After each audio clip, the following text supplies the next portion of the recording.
ready, nigga. I'm just tryna go fast like I'm ready, nigga.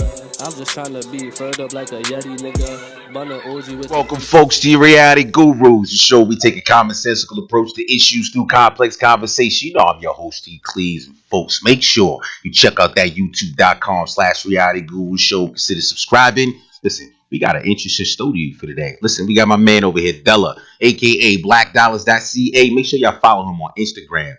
He got a lot of good things going on. But Black Dollars, Dela, how you feeling this morning, brother? I'm doing good. I'm doing good. How are you doing? Man, I'm doing well. Glad we finally got a chance to get together. A little difficult, scheduling is always an issue. But now that we're here, we're going to get into this topic. But folks, let's get into the synopsis. Y'all see the title? Pan-Africanism interview with my man Dela. So now, listen, I know, you folks, have been following the gurus for a little while. You've seen within the last month or so, we've been really going hard on the ADOS and Pan-Africanism conversation. And in the last recent video we put out was for the Reconstruction era. We've been doing a lot of focusing on why the differences, as far as the experiences of slavery here in this country, are different from other countries and stuff. But now we want to give I want to give a Pan-Africanist, someone who's actually practicing it, not only practicing it and understands and is studied, but is actually out there with organizations doing things on the ground. I want to talk to somebody about that and have somebody, really open up the Pan-Africanism conversation so that we can be fair with this whole debate. So let me go ahead and get my man Dela. Let's start from the beginning, man. Where you from? Oh, I'm from Toronto, Canada. Born and raised here, pretty much. But my background, I've moved in Ghana, Okay. West Africa. Nice. Yeah. Nice. Okay, so now, with regard to Pan-Africanism, is that something you were born into, or you came into that consciousness of later on in life? I came into the consciousness later on in life. Mhm.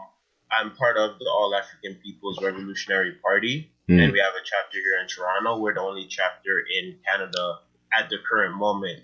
And just to give a little bit of background, I've been a organizer for 3 years. And to be honest, the party, I just found the party, it seems like by accident, or it seems like it was put in place for me. But the reason why I decided to get involved with Pan-Africanism in the first place is because I grew up with a black consciousness really all my life. Mhm. And I guess the first time it was sparked was with Emmett Till. Because back in elementary, I learned about Emmett Till at a very young age. But I just didn't really like that. At that age, I knew that black people were unjustly treated all around the world just by learning about Emmett Till. But from Emmett Till, I heard about the case of police brutality over and over and over again, and until it was Freddie Gray in Baltimore, that's what really pushed me to do something for my community. I remember after Freddie Gray, I had a friend on Facebook, actually one of my martial arts training partners, who's now my coach actually. Mhm. He didn't like all the people saying fuck the police on the internet and stuff, and he's like, if you're gonna say fuck the police, why don't you go out to Baltimore and actually do something about it? Why don't you do something instead of talking shit on Facebook? And that also helped me open my eyes, even though that I didn't agree with him Mhm. 100%. He was right in the fact that all we do is talk shit online when somebody gets shot, or when somebody gets beaten by the police, whatever issue it is. So from there, I was really seeking to find something that was going on in my city so I could at least do something locally. Mhm. Because at the time, I wasn't in the position to travel or do anything really outside of Toronto. So I'm just trying to figure out what's going on in Toronto, but I didn't know where to look. And I just randomly ran into another member of the AAPRP, Mhm. and we started talking about Malcolm X, and then from Malcolm X, I learned about African Liberation Day. So African Liberation Day is an annual day. Like this year, it's gonna be 61 years that it's been celebrated, and it's an annual day. It was actually founded by one of the founders was Kwame Nkrumah, Mhm. the first president of Ghana, and I was invited to the African Liberation Day in Toronto because it's celebrated all over the world. Mhm. So from African Liberation Day, I seen the program, I seen the speakers, I seen some of the organizers in the chapter. So I told myself, okay, let me get into these organizations and see what it's about, because it seems like they knew what was going on in the city because they invited other organizations as well in the city to that event. So from there, I went through the orientation process Mm-hmm. because you can't join the party right away. There's sort of a orientation process where you got to learn about the party and learn the exact principles before you actually join. So it took about a couple months, and then I joined in September, October Mm-hmm. when I joined. Yeah, Okay. and then from there, I've just been involved in different aspects of organizing different events. I've been involved in uh, going on campuses and trying to spread the word of Pan Africanism to the youth on the campuses, because historically the AAPRP has gone onto campus and inspire the youth to get involved with Pan Africanism. I'm not sure if you know Kwame Ture. He coined the term Black Power, Mm-hmm. but he was one of the central figures of the AAPRP for basically most of his life. Mm-hmm. So yeah, that's just a little bit of why I decided to get into this organization specifically. And I decided to stay ultimately because I liked exactly what I was doing. Nice. So even though our organization doesn't deal with police brutality exactly, in my eyes, if we unify Africa, because this is a problem. I feel like Well, you know what? No, I want to cut you. Let me ask real quick, folks. If you just check it in, youtube.com/reality guru show. We here with Dela, aka blackdollars.ca. Make sure you check out his IG. I want to ask you this question because now if we have some individuals here who are not familiar with Pan Africanism, before we go really deep, give me your definition of what Pan Africanism is. So Pan Africanism, according to the AAPRP and Kwame Nkrumah ultimately and Sekou Toure, is the unification of Africa under scientific socialism. Hmm. So that's the main definition. So really what that means is we want to unite all of Africa.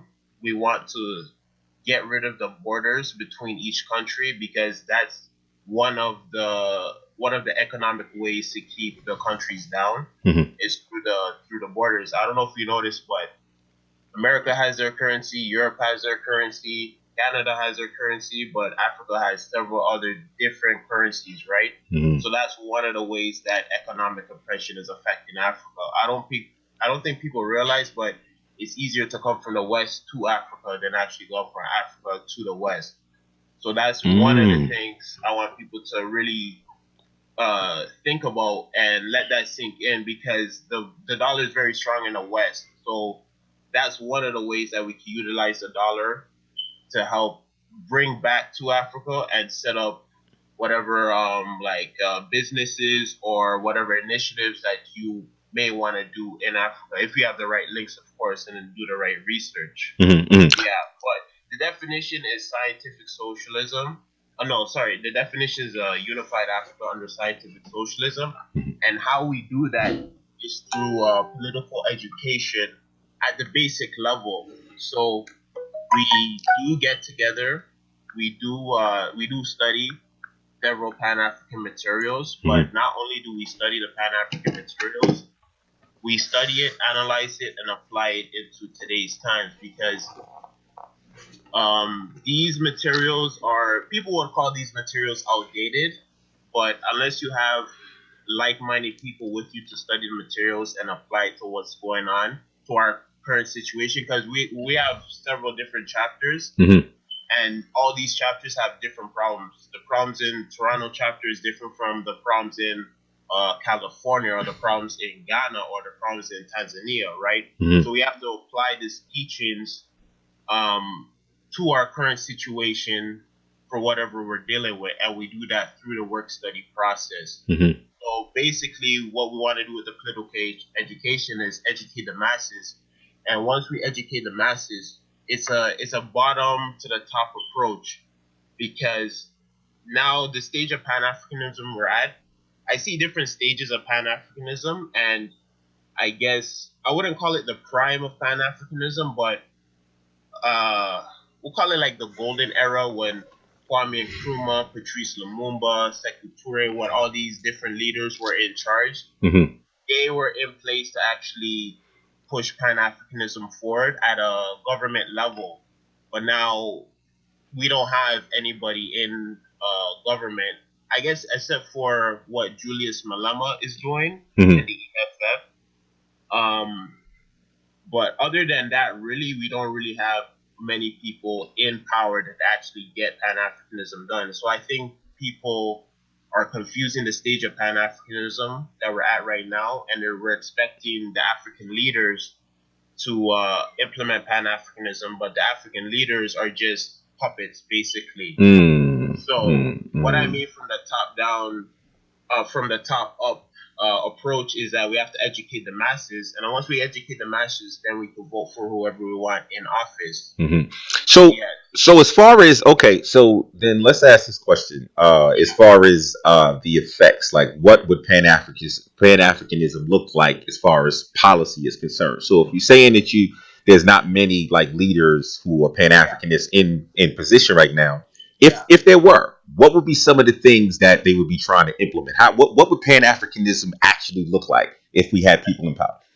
A unified Africa would look like open borders. Basically, it wouldn't be too difficult to go from country to country. We'll ban foreign armies from the continent for sure. We'll definitely get rid of all of them because they're causing a different problem at a different level. We'll definitely have a currency like how the Americas have a currency and how Europe has a currency, so there'll be a one currency. When it comes to socialism, there's a lot of like debate about socialism versus capitalism, but the fact of the matter is capitalism is not working on the continent. Capitalism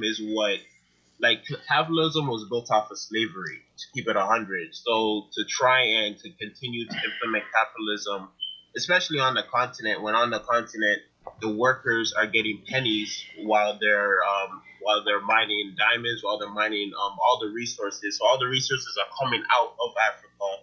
The workers are getting pennies for it, and all these other different colonial countries are making the most money out of it. So when it comes to socialism is very much an African tradition. You could say it derives from communalism. The problem with the name socialism is that a white man coined the term socialism, but socialism was practiced on the continent before there was the term socialism. So if you study like even this book, Destruction of Black Civilization, it points out the communal aspects of like the early beginnings of socialism pretty much. When we say a unified Africa under scientific socialism, what we mean is we want to use the resources to actually help the people that are actually working for it. And so the resources benefit the people on the ground instead of benefiting people outside of Africa. So that's what I mean by scientific socialism. But again, I don't want people to confuse socialism with a white ideology. Socialism was very much on the continent before there was a point even termed. So one word I would like people to think about is communalism, where we use the resources in a communal manner. Even in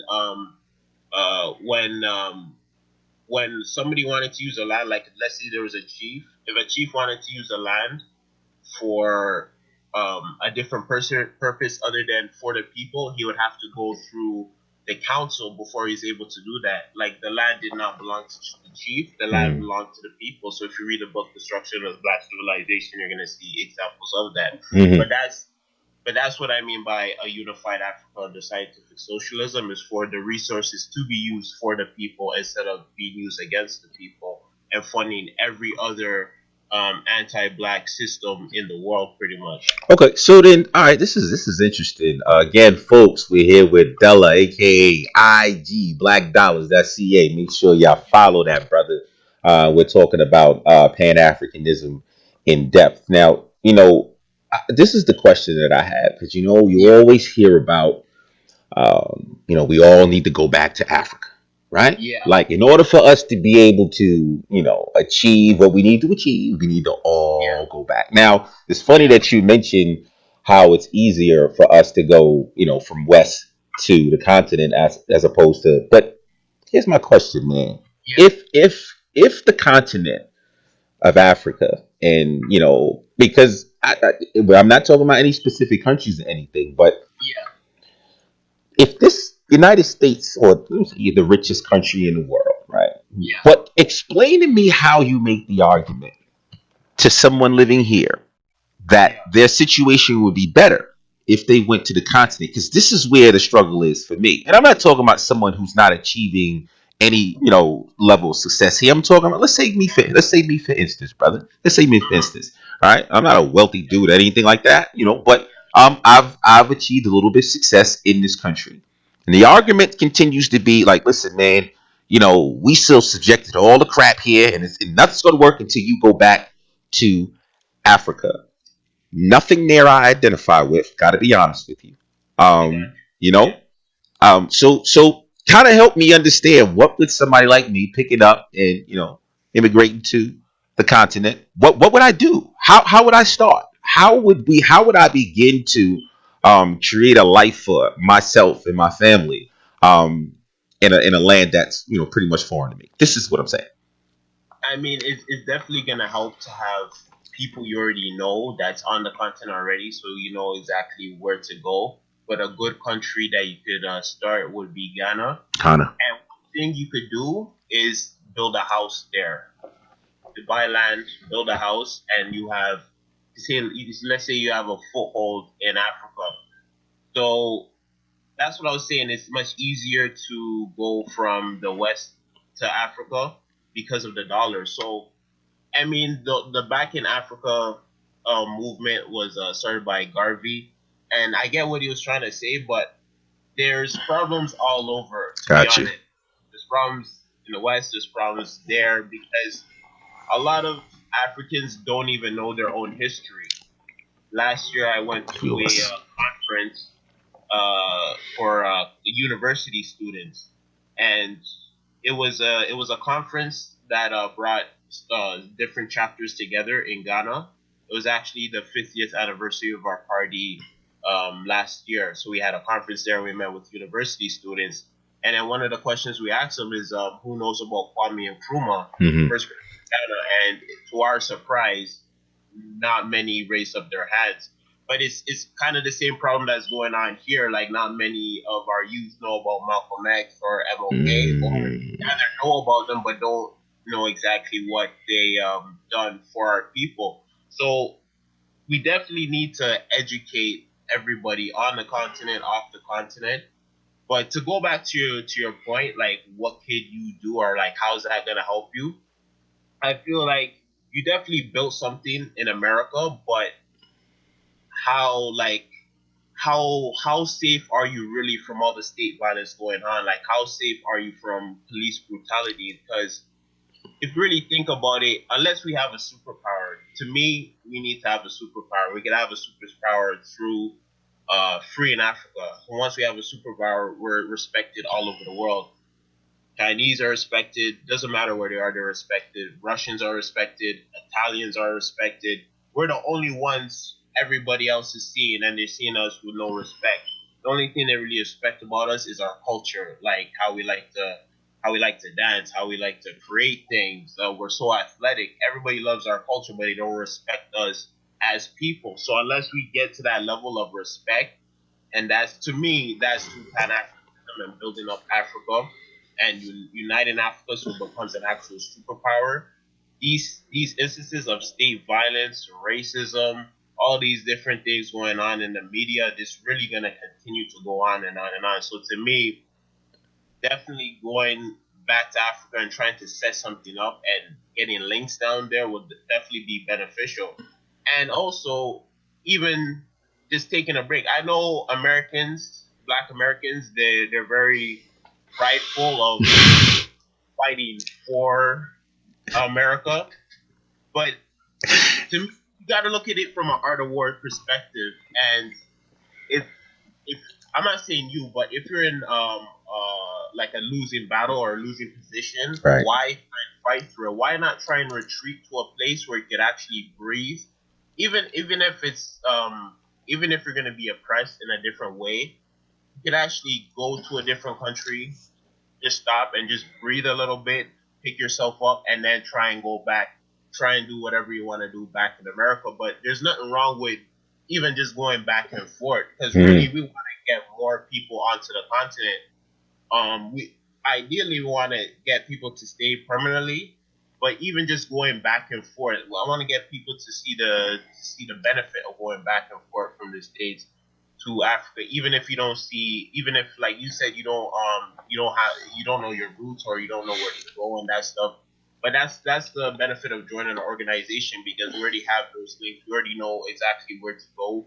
We already know the type of opportunities that you could try and create down there. And if you have ideas, like any idea you have in the States, I'm sure you could try and set up down in the continent if you do enough research. And you know and that's kind of probably what we'll have to, someday. Like when I think about like Akon, he's a celebrity and everything, and we don't really. We know that there's a lot of political stuff behind his success. I think he's more of the face of that lighting situation, that power situation. But my thing is, okay, so well, first let's just say this. So you're not in agreement with the whole go back to Africa. You feel that we can do what we need to do where we are. Is that the thing? Is that the case? No, I'm saying we should definitely make an effort to travel to get to the continent more often, for sure. Instead of just staying stuck in America, it's like, this is my land. I was born here. I'm gonna fight till the end for this. In the art of war's perspective, if you're fighting an uphill battle, it's not advisable to continue to fight an uphill battle. So what do? You retreat, you regroup, and then you got to do what you got to do. But at least you come back to a stronger position, instead of fighting an uphill battle. So I look at it from an art of war perspective. Like for the Americans, I'm on the outside looking in. So in Canada, even in Canada, I feel like if Americans come to Canada and regroup in Canada and then go to the continent, I see that working as well. I just think about what Harriet Tubman did, taking slaves from America to Canada, and what was the purpose of that? Is to get away from oppressive system. I still think that can still work today if it's organized properly. But that's just an idea in my head. Still, just thinking about what Harriet Tubman did. Right. But like, yeah. Go ahead. No. I was going to say, as far as I like the idea when you say in Ghana. Like in the idea of building, purchasing some property, building a home. I kind of wonder the difficulty of being able to achieve something like that, or where do you need to be financially here in this country to be able to take advantage of something like that? Being able to just up, move, and acquire land, build homes. What kind of wealth do you need to have to do something like that?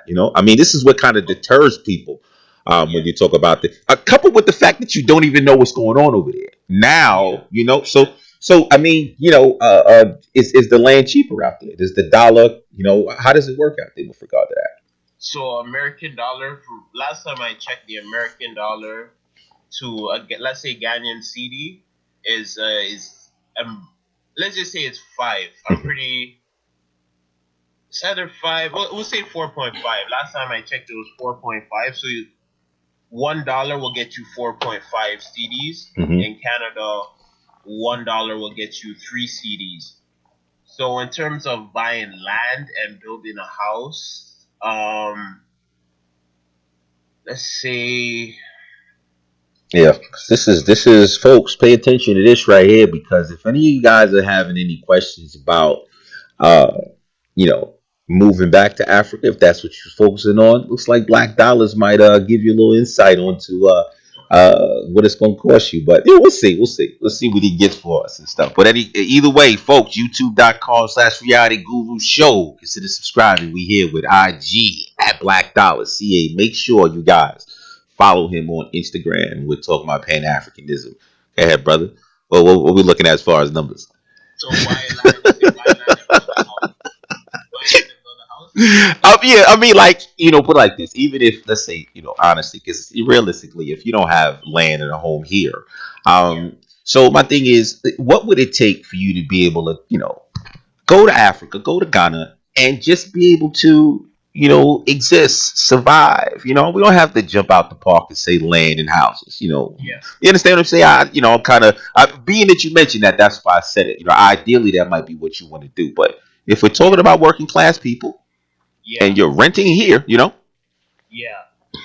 I ideally, like, I would say even in America, since it's 1 to 4.5, hmm it take, I want to say 10,000, but I would say 20 to 30,000 would be a good way to start at least. mm, Just like just to be comfortable. 20 to 30,000. That can last you a long time depending on how you spend it. Like if you stay away from tourist spots for sure, where you're not paying like American prices, and you just if you learn to cook your own food, that would definitely help. If you learn the local delicacy, but if you're still want to eat like how you eat here, it will cost a little bit more. There are grocery stores, of course, in Ghana, but if you definitely cook your own food, the money will last longer. hmm Um, if like even buying from the local markets, if you know where to go, of course, it's gonna be even cheaper for sure. hmm Like 10, you could get a meal. You could get 3 meals for 30 CDs a day, and that's gonna come up to for me that's gonna come up to $10. It's gonna be even cheaper for Americans. So Wow. I would say 20. Let's just say 10 to 30,000, ideally.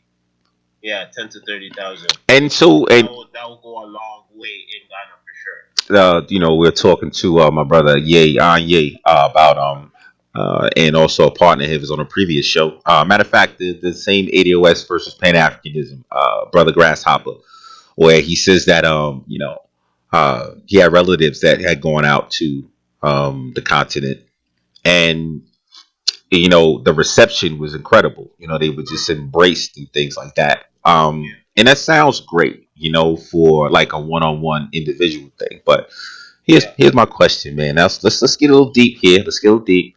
When you yeah, think of a Pan Africanist supporter, practitioner, Dr. Umar Johnson, one of the things that he says is the biggest problem here for blacks in this country, in the United States, is that when you think about, say, for instance, you remember that incident on a United flight where that Asian, I think he was, what was he? I don't know, Chinese or Korean, or I'm sorry, folks, but it was an Asian guy who was being abused by like some airport, some staff up there. He actually, got a bloody nose through the interaction and everything. And immediately, that community that he came from stood up and said something, and also his home country said something. What Johnson says all the time that our issue is when we run into these issues here in this country, no one from Africa, no country, no government, no nothing in Africa says anything about it. yeah. So what do you say about that to just say ADOS, American descendant of slave, Yeah. who is saying, well, yeah, I hear you guys, man. You go back and forth to Africa. I hear you. You know, but things are happening to us here in this country, and you guys never speak up on it. Never speak up on it. How you feel about that? The fact that we don't have that representation from any government from the Yeah. continent with things like that going on. Especially like you mentioned of Freddie Gray, right? Hmm. Who spoke Yeah. up from the continent about something like that.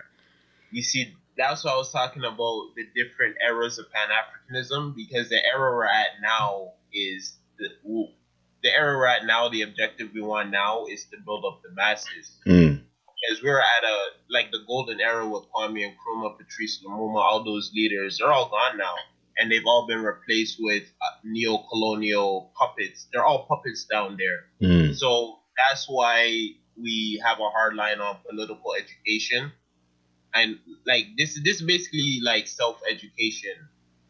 at a collective level, because you're self-educating yourself and you're getting together with a group.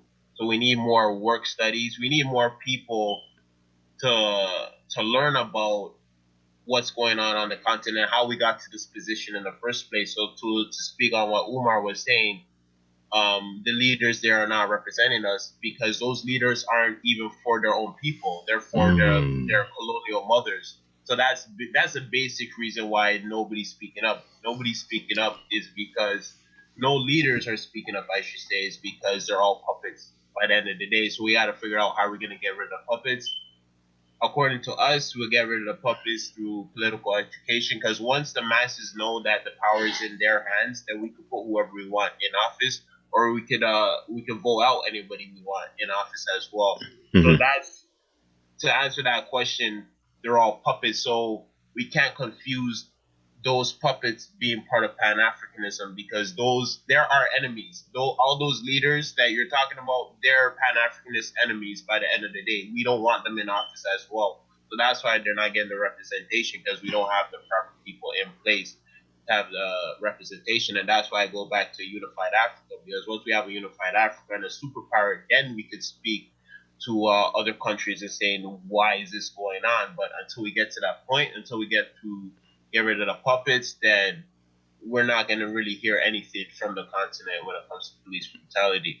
But I get exactly what he was trying to say. Right. But that's why I want to clear up what exactly is Pan-Africanism, and those puppet leaders are definitely not part of Pan-Africanism. Gotcha. So let me ask about Ghana specifically. What about the representation there in politics? Is that country have these puppets that you're referring to? I only asked that question because I was going to ask you, what's the political process like, the new blood looking like coming up through in Ghana? If getting in, getting the right people in place politically is how we're going to get these things done. I just was curious as to what steps are being taken. Like, what does it look like now? First of all, is Ghana under the rule of some of these colonial puppets that you're talking about? I mean, the current president. He's interesting because he does some good things. He's actually part of initiative to unite West Africa economically, so they have like a one currency in West Africa. So he's doing some progressive things, but he's also doing things that we don't want to be done. So like we have different stages of each territory. So like a country either be liberated, or the country would be neutral, or the country is basically enemy held. So in terms of Ghana, I wouldn't say Ghana is like enemy held. Well, technically Ghana is enemy held, but the current president is doing some good things in the name of Pan-Africanism, because that's another thing too. A lot of these puppets will use the term Pan-Africanism, or they'll use the term socialism to say that they want to help the people, and then once they get into office, they do something completely different. So the politicians in Africa are no different than the politicians in America. They're going to tell the people one thing and do exactly the other. So with Ghana specifically, it's not the best president. He is doing some good things, but not to the level that we want him to do it.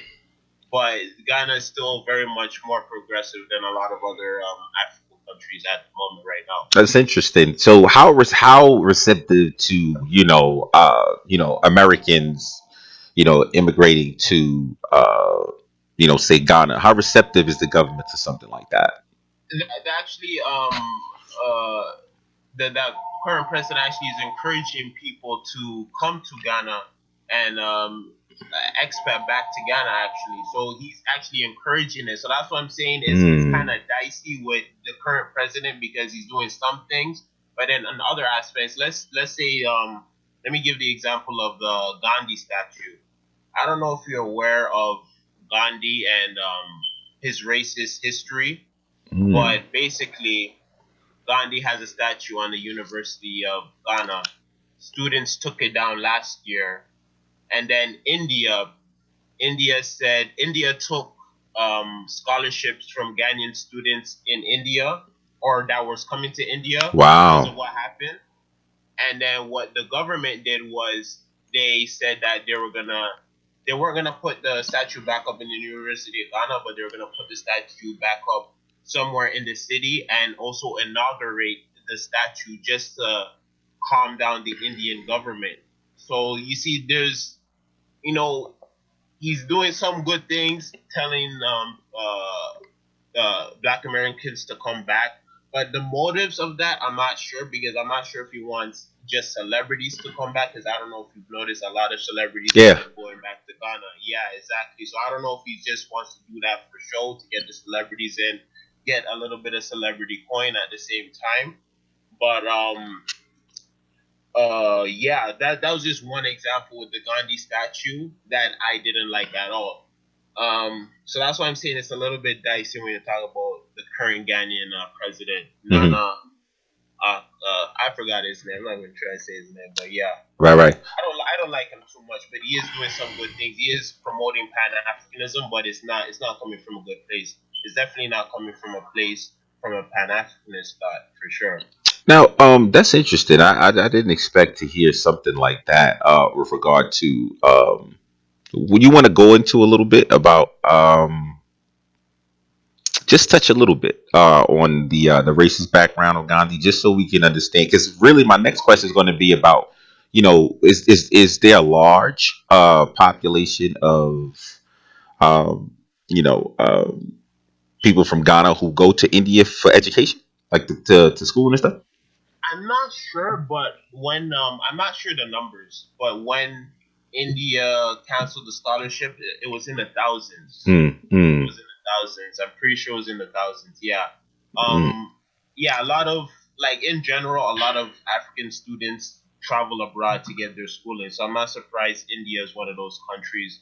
Canada, a lot of Ghanaians come to Canada. A lot of Ghanaians come to America, but that's the mentality of Africans is to leave the continent to get education elsewhere. Wow. But to speak on Gandhi, yeah, Gandhi had a definitely had a racist history because he did not see Africans as equals. So like in his mind, it was the white man, Indians, and then African people at the bottom. And the term that he used is kafir, Kaffir, Mm. to be specific. So Gandhi, he definitely did some writings, and he definitely did not see Africans as equals as Indians. So that's why the students of Ghana took down that statue because of that specific reason. He does have a history of not respecting Africans because he was part of the British. He was part of the British. Yeah. Right, got you. Okay, so let's take it back here for a minute. We'll go back to the states, because again, I'm still trying to allow for you to make the argument Yeah. for Pan Africanism. So if we go to let's I'm jumping back to the states now, and Yeah. gonna run in, kind of touch on the ADOS movement. Yeah. Salute to Antonio Moore, Yvette Carnell. Yeah. They are the faces behind this movement. Okay, so let me ask this question: if slavery, because this is one of the things that was posed to me in one of these episodes, there's pretty much a justice claim. Haiti has a justice claim. Jamaica has a justice claim. We have a justice claim. Well, the United States is wealthiest country in the world, so they say. Why wouldn't this be the target? Meaning, like, why wouldn't we focus, all of us, even melanated individuals who weren't born here? Why don't we focus on the United States in terms of the reparation argument, since they have the most resources? I mean, I don't see a problem with that happening. I don't see a problem with you guys going for reparations. I don't know how I don't know how immigrants fit into the ADOS. Like to my understanding, they're not even part of the conversation. Hmm. Is like to me, ADOS means actual descendants of slaves. So when it comes to ADOS, I definitely agree that you should go after what's rightfully yours, but like these are two things for me. It's will you guys be able, like, will they actually give ADOS the reparations for one. Like, to me, if they do agree, they're gonna drag this out as long as possible. Like, if they do agree, at least 10 years before you actually see a check. In my opinion, that's not saying I don't think you guys should go for it, but I just think you guys should be prepared for a very long battle if you guys are granted reparations. Mm-hmm. And my second thing is, what's gonna be the plan after you get the reparations? Like, what exactly? How is the reparations gonna be sustained?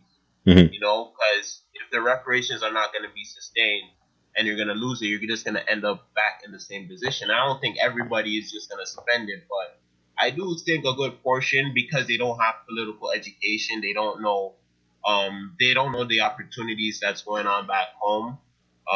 They're in their own position anyways, their own economic position. So once the guys get the reparations, what's gonna be like the end game for the reparations? How is ADOS gonna move with the reparations? So I'm not against it. I'm just saying those are my two things. If you're actually gonna get it and what's gonna happen after. So to me, ADOS is a short game, if anything. Even though I said it's gonna be a long term process getting it. Once you get the reparations, then I think Pan-Africanism can serve as a good long game at the end of the day. Because if you get the reparations and build your communities and build yourselves up, then you guys are in a better position to go back to the continent by the end of the day.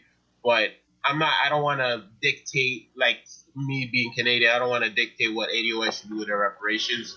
You guys are deserved justice for slavery, and you guys should at least try and get it and see if you're able to get it. So I'm not opposed to that at all. Yeah, I see. Yeah. No, finish, and then I'll. No, that's pretty much it. That's pretty much it.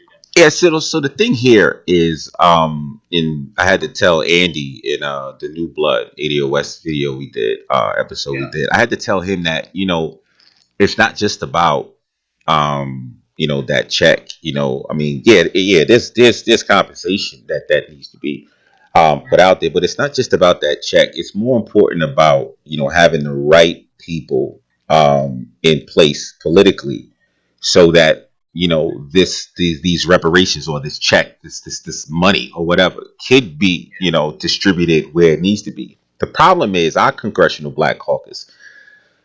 It sucks. It's along the same lines of what you're saying as far as these puppets and stuff. So when I mentioned about why wouldn't it be a good idea, which you did agree, I guess in theory, that instead of making it 5 or 6 different justice claims, we have one claim right here. We have some support, we have a movement, and there's an election coming up.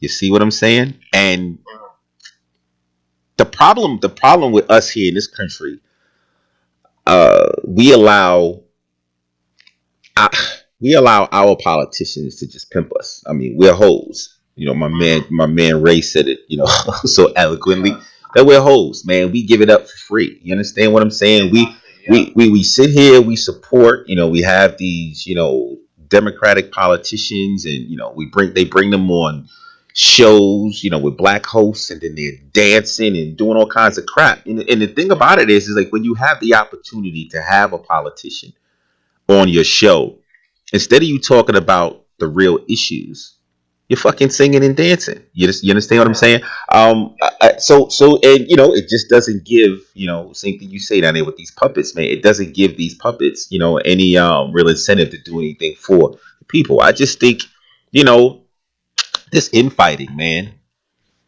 with the respect level, we touched on it. We touched on it in depth, and I won't go too deep here. But when I say respect level, I'm talking about. I would love the Pan-Africanism idea to be put in the forefront. But if you're not, if you don't respect what happened here in this country to a certain group of people here, we can't even think about coming together as one. I honestly believe that if the numbers were stronger here, as far as individuals who was in support of ADOS, that's how you affect change. That's how you force politicians to put forth policies and stuff that help you out when you have those numbers and stuff. So I just wonder, but why don't we do that? Why don't we go ahead and push, and start hitting the United States, since this is the country that has most resources. I don't know how you feel about that as a paid Africanist. I mean, what do you mean? What do you mean by most resources? Uh, well, if this is the rich, oh no, I'm sorry. Let me say the richest country in the world. Let me not say Yeah. resources, because then we'll be talking about the continent of Africa. But influence. This is the country that can make some things happen. They call the president of the United States, in this country, the most powerful position in the world for a reason. So if that's what it is, why wouldn't we just focus the claim here? The infighting is what causes so much problems. Why would it have to take us 10 years? Why would it have to take us 10 years if we weren't split up amongst 5 different justice claims? Why don't we just bring all that together? Resources is resources. Reparations is reparations. You understand what I'm saying? I want folks to understand that I'm in favor of all melanated people being on the same focus agenda. I'm with all of that, but the respect level has to come first. How you feel about that? I agree, because I mean, you guys are gone through pain. You guys gone through lots of pain, so that's why I'm in support by the end of the day of the reparations movement, because of all that pain. Like, no, I feel like nobody should really be trying to dictate what the ADOS movement is trying to do. There's kind of like this, even with the name ADOS, because of American descendants of slaves. There's talk about the actual name ADOS, but like it goes back to respect, right? And I do feel that we should try and support, because I can't speak for every Pan Africanist. I can only really speak for myself. But like in terms of support, maybe there's not much organization at the same time too, because there's a lot of I feel like there's a lot of different people giving their definition of ADOS and what that means for them, or at least the reparations. So maybe if the organization was done a little bit better, because like to me, Yvette Carnell and Antonio Moore are the faces of ADOS. So I haven't been following the work that they've been doing so far, but like to me, like to go back to respect, I definitely think this conversation is a healthy conversation, because what Black Americans have been doing for the past decades, voting for people and not getting anything back, I think this, at least the ADOS, puts you guys in a stronger position to negotiate. That's the main thing, because with Obama, you guys just let Obama aside. Like, I believed in Obama. I actually believed in Obama. And he slid for 8 years. 8 years. 8 years. So I feel like that's what I like about the ADOS conversation, at least, is because you guys are giving yourself a position of power, and you guys are saying no reparations, no vote, cut the check. Like, I like that aspect of giving yourselves power. So if you guys are for real, if you guys keep that same energy for as long as it takes, then I'm all for it. But if people are not really interested, if they don't get what they want right away, and I'm not saying you guys are not going to get what you want. Like, in my opinion, you guys are not going to get what you want, but I'm definitely in solidarity with that. But, like, I just don't want people to fake the funk and then lose the energy down the line if they see it's a bigger battle than they actually thought it was, just because they want some money. So I want to see this at least go long term. I want to see the energy kept going as long as it needs to be kept going. Like, for me, I definitely respect the pain that you guys gone through, and you guys should definitely be paid for that pain, for sure. So Australia just got the indigenous Australia just got granted reparations, so I don't see why ADOS shouldn't get the exact same thing. So as far as the wider Pan African movement, I mean, everyone's gonna have different opinions, but like this, what Black Americans are going through, that's your election. They're trying to pimp your vote, so you should definitely come back with a strong position this time around. Don't just vote to vote. And I mean, we survive. Everyone survived Trump for how many years. So I think you could go another 4 years with Trump again if that's what I have to do. I mean, if no Democrat gets voted in because of this ADOS thing, I'm all for that, because to me, if you're gonna get something, just do it big. Right. Do it, it's been so long. It's just been so long already. That you have to do what you have to do. that was just through, like, to me, like what I've studied and what I've learned and like what I've seen how an oppressive system works with oppressed people in the court system and in the justice system. I'm not seeing how they're gonna deliver that promise. But I am in agreement that you guys do deserve reparations for sure. You know, this is what I try to, get people to understand. Even if you don't identify with, slavery here in this country, I say, the distraction, the infighting causes the distraction. This movement right here, and this is the thing about, especially this country with politics, it's all about timing. There's an opportunity for American descendants of slaves in this country to put some real pressure on the party that has always campaigned for them, right? 100%. And this infighting just causes a distraction. Let's go ahead and take the example of what happened when remember when down in Alabama, wasn't there there was a vacated senator's race, a vacated seat or something like that for a senator's race down there, and I think Obama was the one that put out this robocall. My man Ray says, to kind of, get all the Democrats up. This, go down there and vote to get this Democrat in there. Meanwhile, Alabama, the state of Alabama, which is located in the richest country on this earth, Alabama reportedly has the worst poverty in all of the developed nations in the world. So how are you, the president of the United States? Yeah. You want to get these a Democrat in office, but you're not even addressing the situations, the ills that the residents of Alabama are going through. That's put it in the category of being having the worst poverty in the developed nations. Hookworm was one of the issues that was going on there. Hookworm. It's called hookworm. Right, a parasite. This is a parasite, that you get from unclean, unsanitary conditions. Right. This is stuff that that usually happens to individuals in no disrespect, third world countries.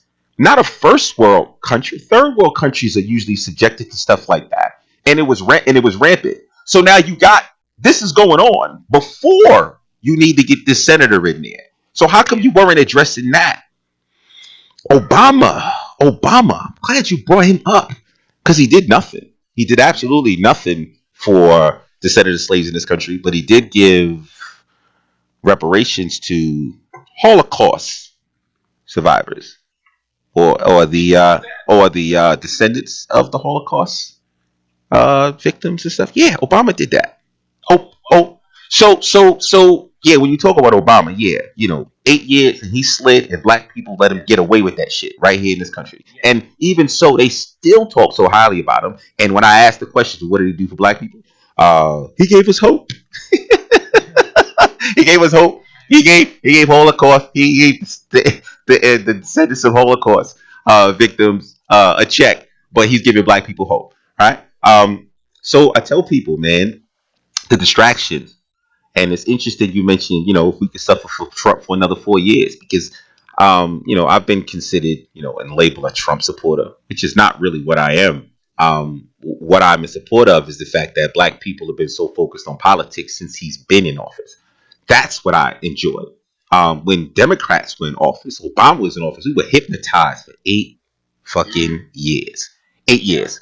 The minute Trump gets in office, we snapped out of it. And we've been paying attention to him since he's been in there. So that's the part about Trump's presidency that I enjoy. Now we got you fools' brains open. So now when the ADOS movement comes into play, you already focused on politics because you hate Trump. So why don't you listen and focus to the movement that's speaking directly to your issues, and then put the pressure on the politicians who come through the party that constantly speaks to your issues and pimps you out every 4 fucking years. This is my thing. Don't lose focus. Don't lose sight of what's going on. I mean, this movement is keeping people in tune. The infighting is causing a distraction, Della. It's causing. When I say it's causing a distraction is because if we're fighting over the respect level for American descendants of slaves, that's energy and time taken away from strengthening this argument about these reparations and stuff. Yeah, I got you. That makes sense. That makes a lot of sense.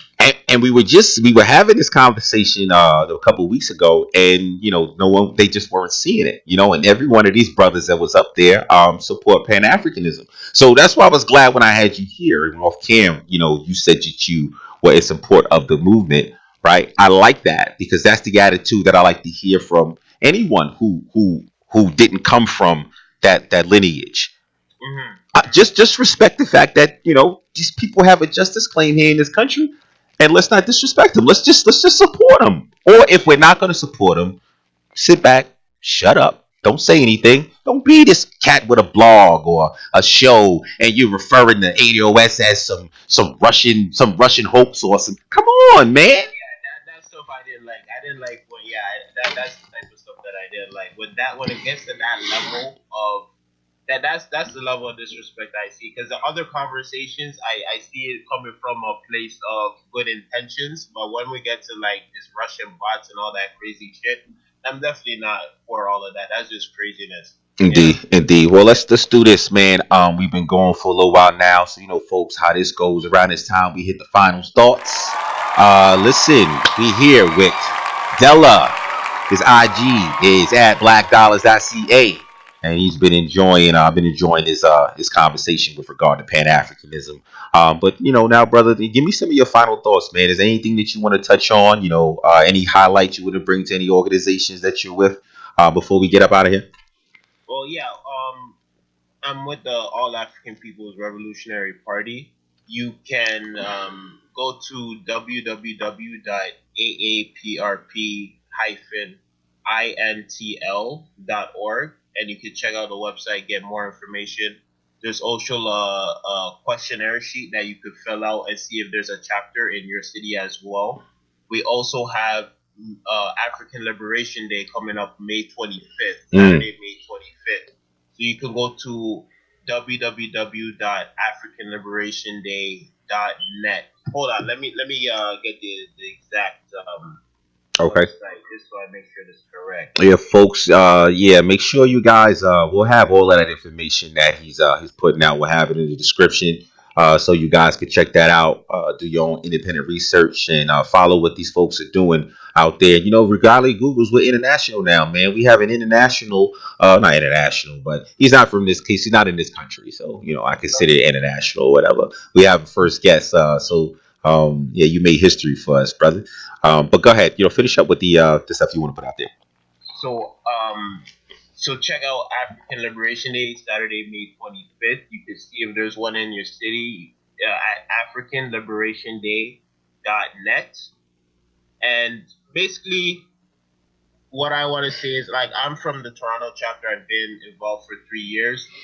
We have to start thinking of revolution or liberation in terms of building ourselves up, like we're in the school, because I think liberation is something that we have to study and see how we're able to free ourselves before, or able to pull ourselves out of certain situations before, and we have to apply it today. So to me, being an organizer, being a Pan-Africanist means that you have to do a lot of self-study, a lot of group study, and that's what the All African People's Revolutionary Party does. That's what we offer anyways. We offer a space and we offer the materials to learn, but it's going to be up to you to apply those materials to what's going on today. So I don't want people to think about what can Pan-Africanism do for you. Think about what can you do for Pan-Africanism in a community. So we gotta organize ourselves in a way that we're training ourselves to be liberators of our communities and ultimately be liberators of Africa and unify Africa under scientific socialism. That's basically it. Just get Nice. out there, get organized, get links back to the continent. Don't be afraid to go back to the continent. There's nothing wrong with at least going back and forth. At least go there one time, see how it is for yourself. Don't hear what other people have to say about what's going on in the continent. Go down there yourself. Mm-hmm. Definitely have like a lot of people on the continent that we're working with. So we definitely have a lot of links if you want to go down there for sure. But check out the websites, see if there's a chapter in your city, see if there's African Liberation Day in your city, and yeah, just get organized, continue the self education if you're already doing it, but also do that self education in a group setting, and that's what the AAPRP offers. So that's it for me. That's a listen, Della. Listen, man, been a great guest today, man. Glad you were finally able to get here, man. We got some really good information again. Listen, folks, check him out on his IG. I know I didn't hit that, belabor that point, but I like to promote the folks that come up here and give really good interviews, and he gave one. So follow him on IG at blackdollars.ca, and you know how we do it, folks. Make sure you check out that youtube.com/reality guru show. Consider subscribing and make sure you hit that bell notification. Too many of y'all missing this great content. On behalf of the reality gurus, my man Dela, Black Dollars.ca, reality gurus. Take care.